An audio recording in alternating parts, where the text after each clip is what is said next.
shared interest in systems thinking, and story Absolutely. relates very much to systems thinking in a way, doesn't it? In terms of being holistic, in terms of like in a story, you can't look at things in isolation. We have to look at the event in its context, and that's what systems thinking is about.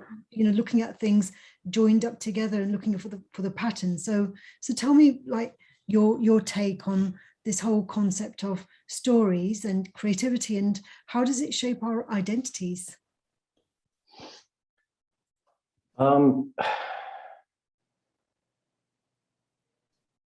I think if I look at storytelling, where we've really been working in terms of storytelling is in organizations. Mm-hmm. And if I look at if I just start at the beginning in terms of my perspective, and then we can open out, a big kind of trend over the last maybe couple of years is we've seen this word humanizing.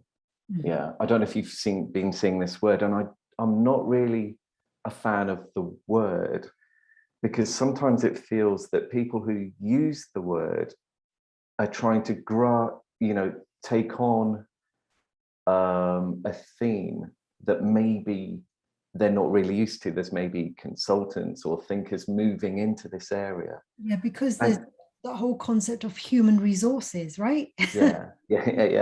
So, and you've got Gary Hamel's book, Humanocracy. Mm-hmm. But our approach for the last few years, we've been really working in the area of deep tech.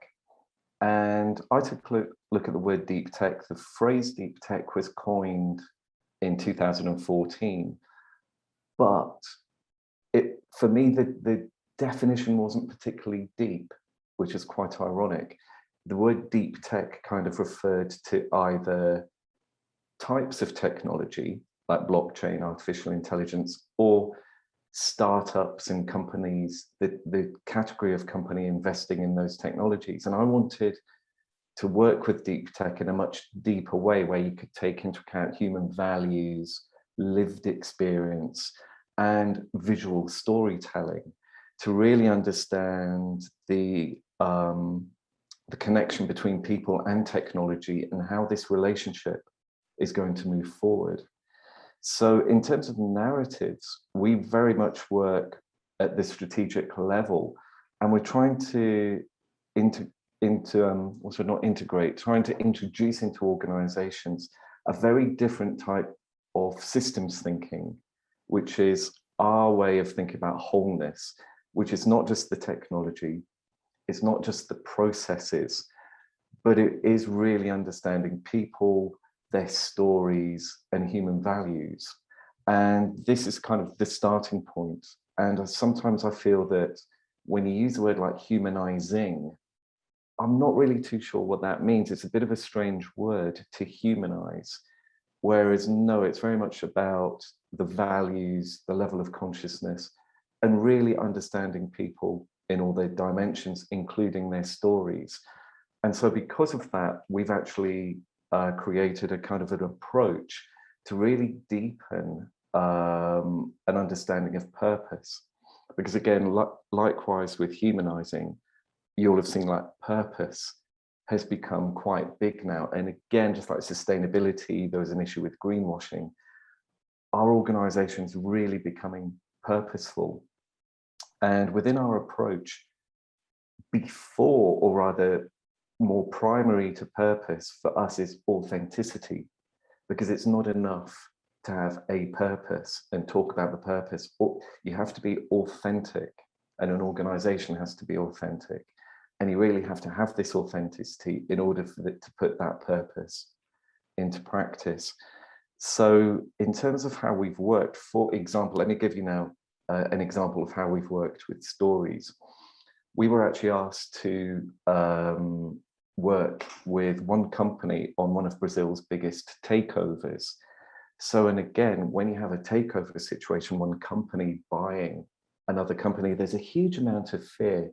There's a huge number of questions that people have about how will this impact on my life? You know, I've been dedicating 5-10 years to this company, but what will the impact be on me? And before we really started getting into, the nuts and bolts of the takeover, it was actually incredible. Maria, my wife, and I, we were given 3 hours or 3 to 4 hours with small groups of people in this company. And we just allowed them to open up and tell their story. And it was absolutely incredible, because some people were saying, oh my God, before I was just seeing you as a colleague. I'd never really appreciated, who you were. I'd kind of seen you in the corridors, and some people were talking about, stresses they'd have, family issues, illnesses, and other colleagues just didn't know about this bit. So by getting people to open up a little bit, and again, we're not talking therapy, we're just getting people to open up a little bit, tell their stories, people were able to discover, it's actually not just me. And I think this is very powerful, because again, in times of COVID, we're having less contact with our colleagues. Sometimes you can think, it's just me that thinks this way. I'm getting a bit stressed. I'm struggling with this. And so we really used that as a basis to help people rethink the situation, understand things more positively. And there are very, very few companies that would actually dedicate this much time to really ensuring that everyone in the whole organization was comfortable about what was happening. So that is a really quite interesting way of thinking about, what does it really mean to manage change in very demanding times, by really starting with people's stories. And then you've got a foundation to work with to help people move through the next 6 months, because we were basically given 6 months, and that 6 months was based on the actual time it was taking for one company to take over another company. I suppose that is a deep approach. It's very rare to be given that opportunity. I suppose every organization has its story. It has its story of origin. It has its story of purpose as well, because every organization that has been started usually started with a purpose in mind. Either exactly. the purpose is to make profit, or the purpose is to help, to serve. The primary purpose can be different. Some people, they have established their organization because the primary purpose was to help those in need, for example. And I suppose that's the difference between the social enterprise story as opposed to the for-profit corporation type of story.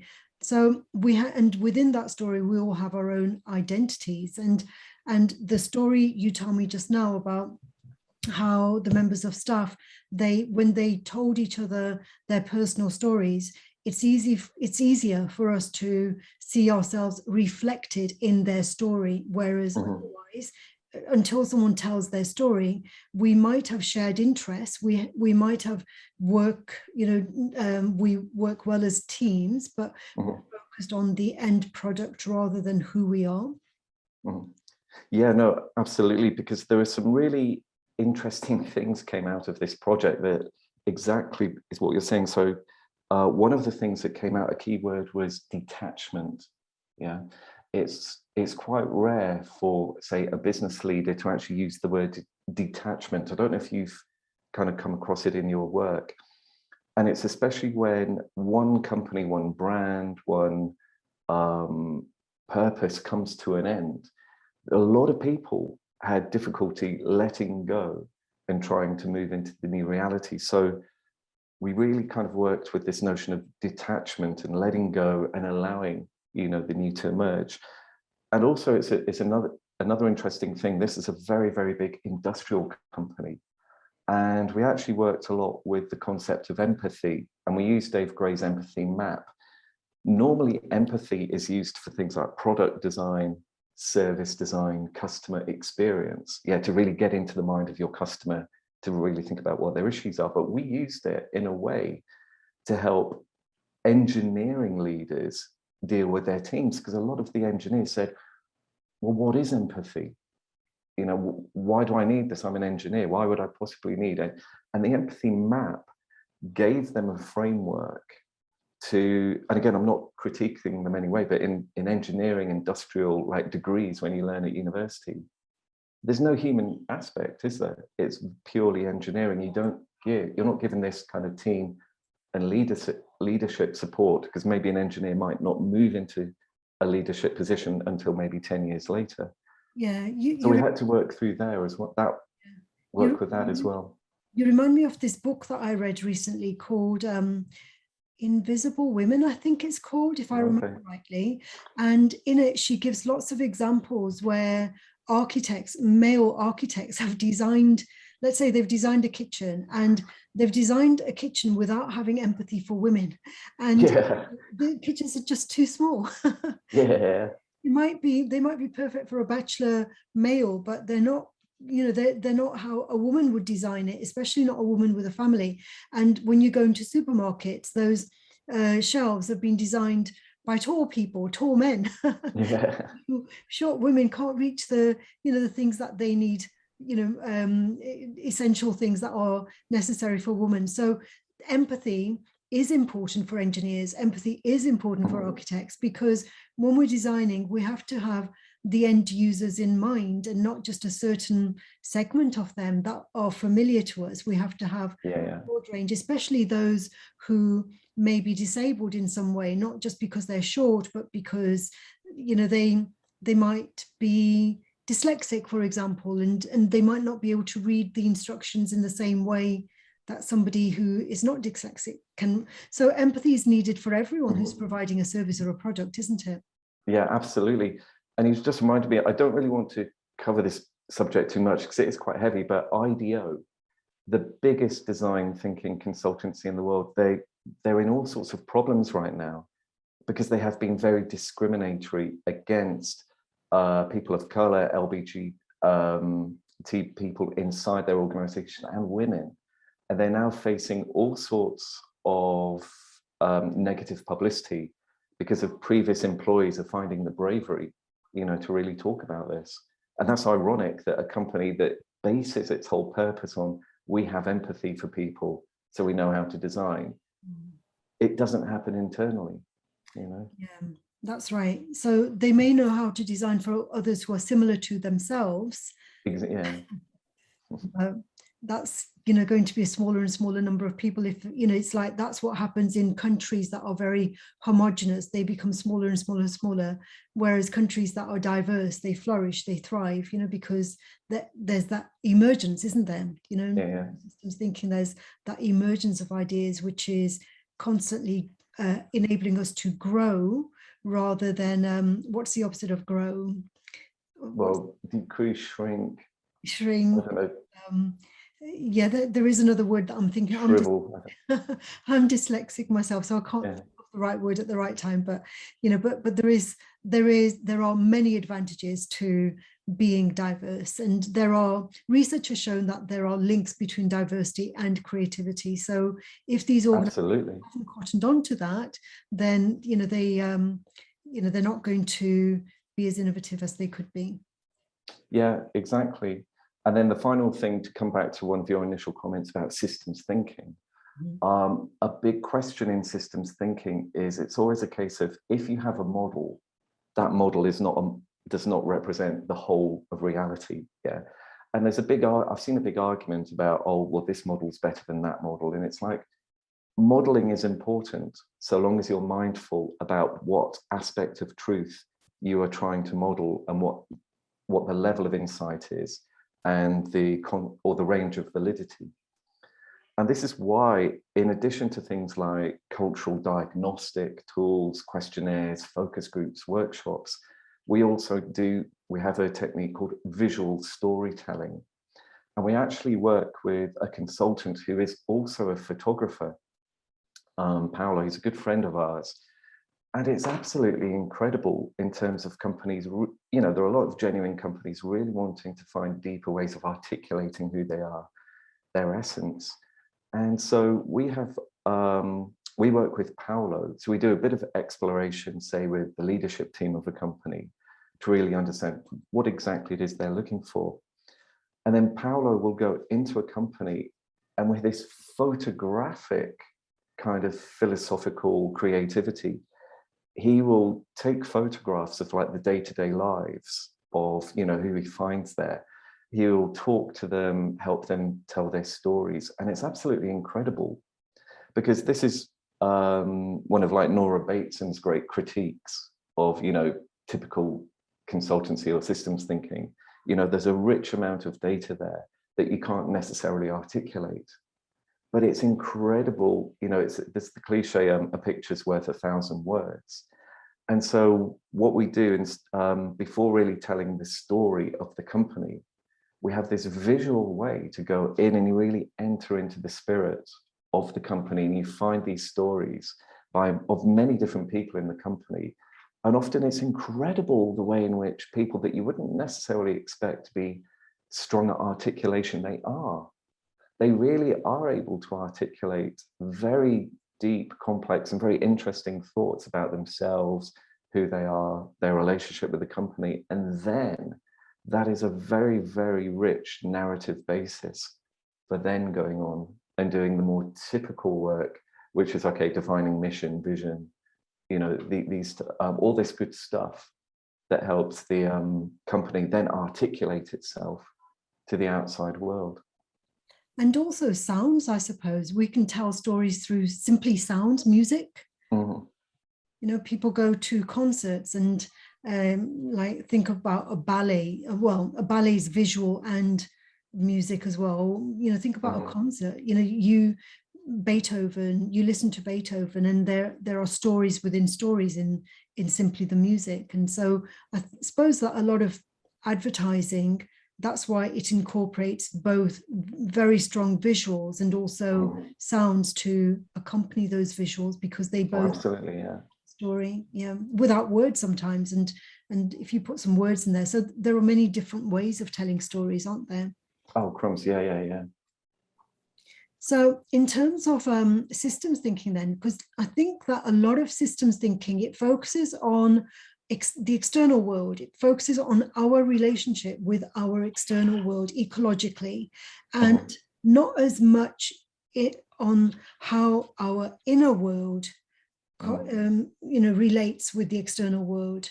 You know, how is it like our values, which are really not tangible, you know, like courage, you know, we can symbolize courage, but courage is different for each person. We might define it in a similar way, but it may feel different. And how does courage relate to nature, for example? You know, so I'm talking about internal kind of concepts which are not tangible. How do they correlate with the external world and shape our identity?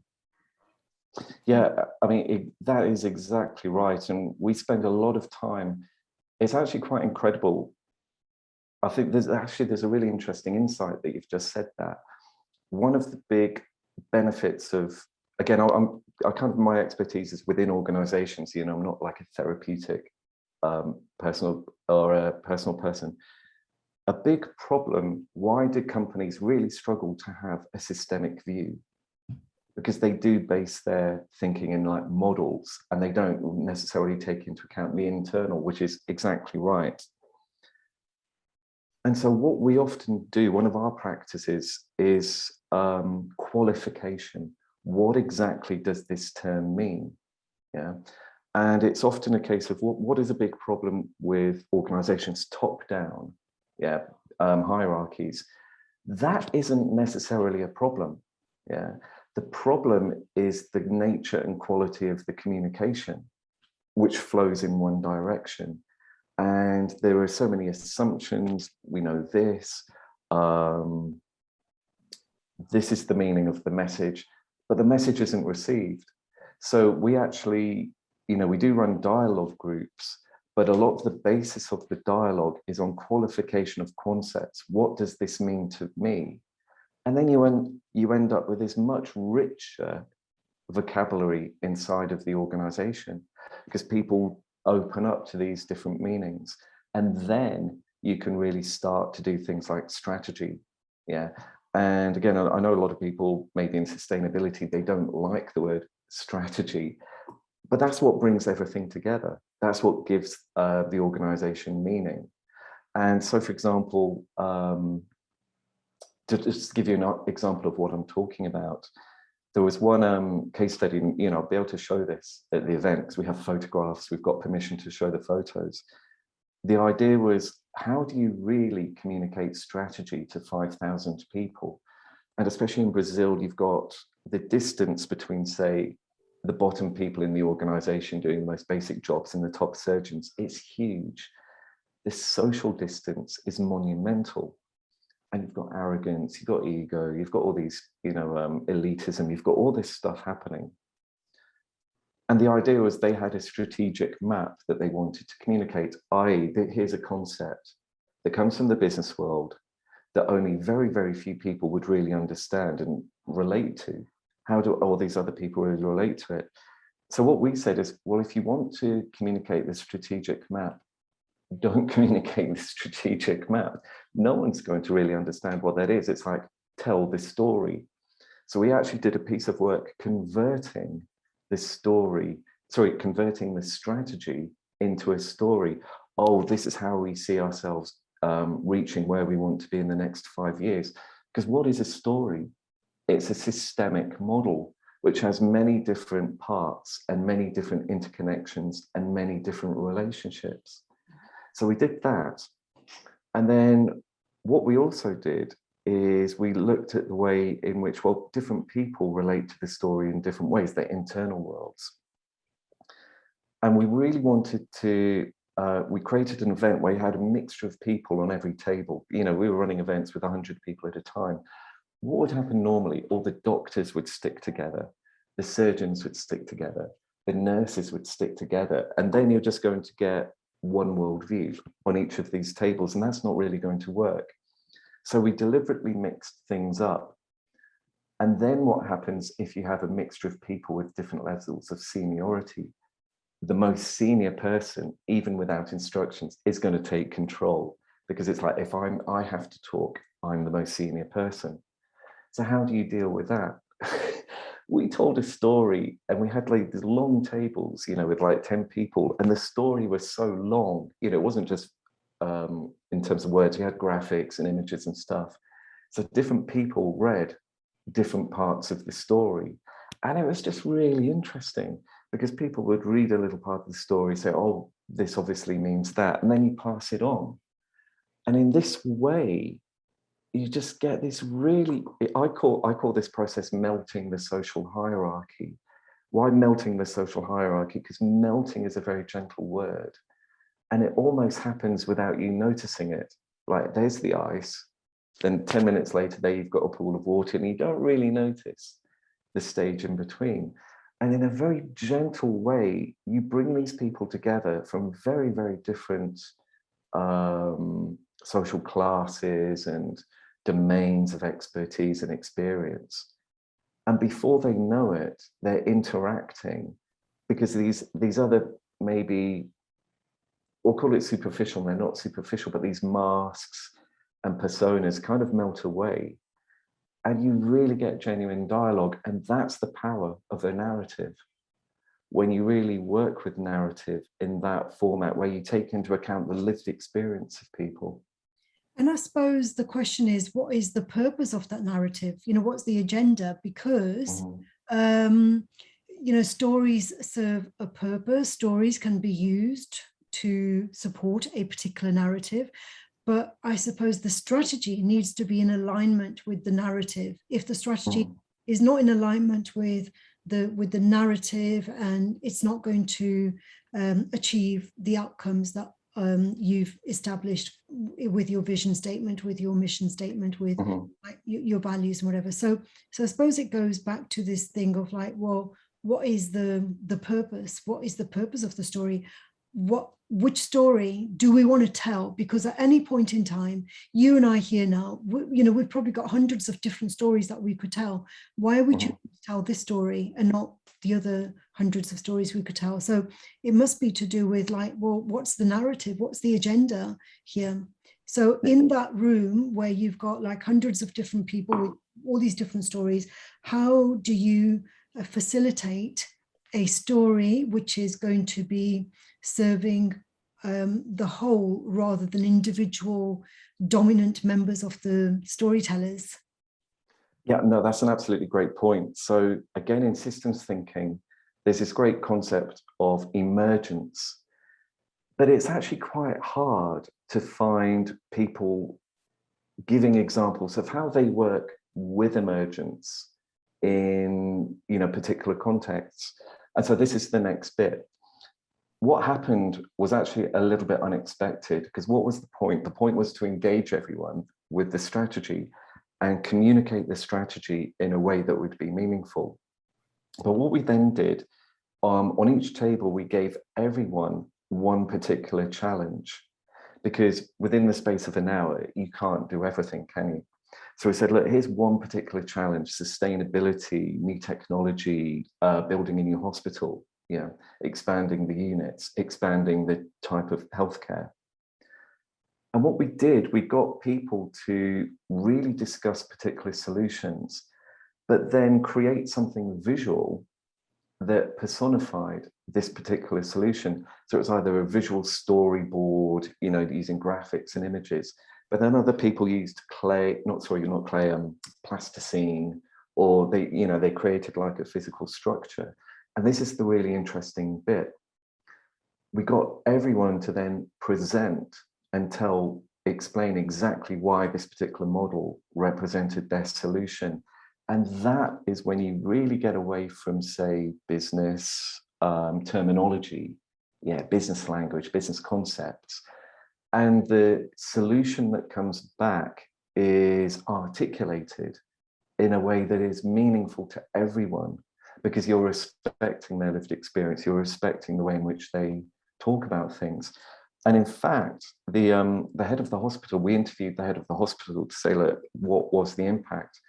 And he said, well, you know what, we set up this event to explain the strategy, but what came back was not expected. The richness of the ideas of people saying, well, that's a strategy, but, you know, for that to work, this is my experience in this bit of the hospital. Can we think about this, please? And it was just so incredibly rich. So to answer your question, I think the key other part is listening. And listening is such an underrated leadership skill. Really, really is underrated. Because in terms of a lot of the more stereotypical leaders that we look at, they're 90% on transmission mode, you know, and not so much on listening mode. So that's why you have, I love the theme of your conference and summit, because it's like narrative. How does narrative change the way we listen to people? And that's incredible, you know, really, really stepping into the life of other people to understand and have empathy and really look at genuine solutions that are going to work. And obviously this is not just for business, it could be a community coming together, you know, to look at a local solution. And it's also ecological, you know, so oh, absolutely, yeah. Because when you talk about listening, I'm thinking about, well, how often do we listen to nature? How often do we listen to, you know, to the animals? Like, I'm not just talking about our own pets, but how often do we come up with a business solution and we listen to how that would impact other forms of life, you know, as opposed to simply human life. Yeah. No, absolutely. And we've previously struggled with that, because especially like in business, you may only have an hour, a couple of hours with the senior leadership team. So you can't take these people out into nature. It's just not going to happen. Yeah, you only really get enlightened businesses that have like leadership workshops out in nature. So rather than, say, working with organic nature, we actually work with Goethe's theory of light and color. And this again is incredible, because I mentioned the engineering mindset. The engineering mindset as a paradigm is very much fixed in business. And so, you know, we get people to, you know, look through prisms, explore the world of color without using engineering or physics concepts. You know, just look, really, we talk about phenomenology, and just plunge into the phenomenon of color in the natural world. And it breaks people's paradigms instantly, because it kind of shocks them, because no one's ever really said to them, let's explore color, rather than, oh, light, and how does light go through a prism? Oh, it works in this way. Everyone's seen the Pink Floyd album cover. No. So yeah, we do that way to kind of break paradigms using the natural world. But in a way which we can actually do with very limited time available and resources in the context of what we're trying to achieve. Yeah, excellent. What else do you think needs to be explored? What else is still mysterious to us about the relationship between stories and creativity, and and the way we behave in the world? Again, I can only really answer that personally, in that the focus of our work for the last couple of years has been technology. What are the stories about technology? What are the unwritten stories about technology? And how will this story with technology move us forward? Because we've got all the technology in the world right now, and it's not really working. But there's so much positive, there are so many positive things about technology. Yeah, we can have these distant conversations, we can connect in new ways. So kind of for me, I'm very interested in this story of technology. And just for example, the way we're going to shock people, we've got a new book coming out, Deep Tech and the Amplified Organization. Part of that has been written by AI. And the reason isn't to show off. The reason isn't to say, oh, look, AI can now replace a human. I don't think people necessarily realize just how good AI is becoming. So we've put all these artificial intelligence summaries of our book and summaries of each chapter that are very well written to really start to have this conversation more deeply. Because I don't really think it's really, really started yet. We've got things like, deep fake videos, but how much are we really discussing this, Yeah. And what it means to be human? What does it really mean to be human now? Yeah, and in relation to AI, because I think, some people may have these fears about AI taking control. And, oh, absolutely, yeah. And I suppose that's similar to stories and us. It's like our relationship with stories. For many of us, I think that we're not really aware of the story in which we are acting. We're not aware of it. So the story controls us. We're simply like puppets on a string, and we're just being manipulated in a story that we're not even aware is happening all around us. Yeah. Not sure that what story are we a part of? And then there are others who know full well that they are part of a story, and therefore they control it. They control it to an extent, in the same most of us control the technology that we use.